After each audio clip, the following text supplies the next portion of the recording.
In November of 2022, I decided to help my friend make a trailer for his game, Flip of Light. Jokingly, he told me to give him the Beauty and the Beast ballroom scene. You know, only one of the most challenging and time-consuming feats of all animation history, no big deal. So, as any good friend would, I tried. The Beauty and the Beast ballroom scene features a 3D environment with 2D animated character overlays. The position of the 2D characters was anchored in 3D space by using a dummy model, just so the animators knew where to draw and at what perspective. This is hard. Because the camera moves around and changes the background perspective throughout the shot, the animation overlay has to be moving similarly in order to keep up. Otherwise, characters look like they're sliding around. You can notice this in the draft sequence of Beauty and the Beast. Once they finalize the animation, the characters look like they're moving more properly. Studio Grackle did something similar with Hyperlight Breaker's trailer. The background is done in 3D while the characters are drawn in 2D. Because the 2D animation matches the pace of the camera movement, it looks natural. So, how do we go about making these 3D, 2D hybrid animations? It starts with a background render. It doesn't have to be too elaborate, just enough detail to know where the characters should be placed. Mine was different colored grids for the floor and walls, as well as some 3D models of the spike blocks that I cooked up in Blender. Next, you put a dummy character into the 3D space. This is just a placeholder, but it gives you valuable information to animate over. You'll be using this as a template for the motion and position of your 2D character.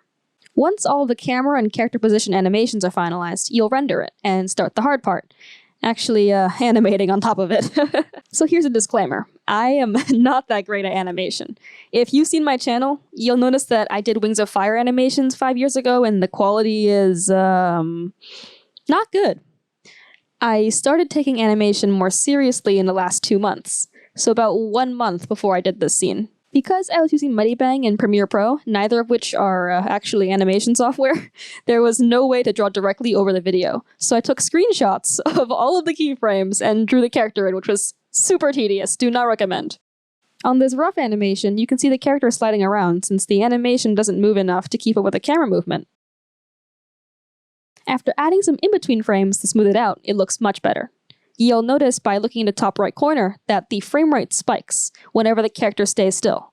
This is because the camera keeps on moving, so in order to keep the character still relative to the moving background, you'll have to move the character overlay. Now, I could have gone further and smoothed up the animation more, but because this is an indie production by literally 2 college kids, me and the guy who tells you what to draw, in terms of budget, we had no budget, and I needed to move on to the next shot, so we decided to call this one done.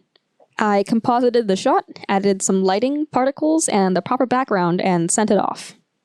Hands down, this was the most time-consuming, difficult shot I've worked on so far.